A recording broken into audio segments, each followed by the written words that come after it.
হয়ে গেছে পালং শাকের ভর্তা।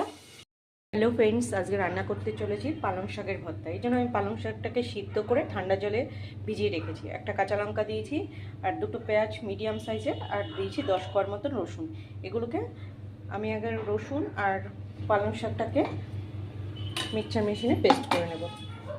ঠান্ডা হয়ে গেছে, আমি সিদ্ধ করে রেখেছিলাম পালং শাকটাকে, ওর সঙ্গে রসুনগুলো দিয়ে দেবো, দিয়ে মিক্সচার মেশিনে পেস্ট করব। আর একটা কাঁচা লঙ্কা দিয়ে দিয়েছি। গ্যাসে কড়াই বসিয়ে দিয়েছি। কড়াইতে তেল দিয়ে দেবো, রিফাইন তেল। এর মধ্যে দিয়ে দেবো দুটো শুকনো লঙ্কা। আমার যেহেতু পালং শাক একটু কমই আছে, অল্প পাতা দিয়ে করছি, আপনারা যে যেরকম লঙ্কা খাবেন সেইগুলি দেবেন। কালো জিরা ফোড়ন। এদিকে মিক্সচার মেশিনে এই পালং শাকটা, সিদ্ধ করা পালং শাকটা পেস্ট করে নিয়েছি। লঙ্কাটা ভেজে তুলে রাখবো। এর মধ্যে দিয়ে দেবো পেঁয়াজ কুচি, ছোটো দুটো পেঁয়াজ দিয়েছি।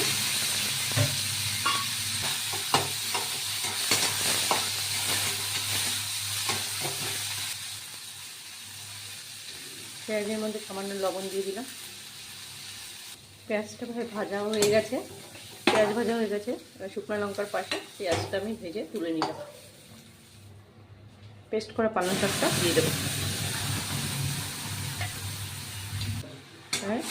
এটাকে ভালো করে নাড়ব।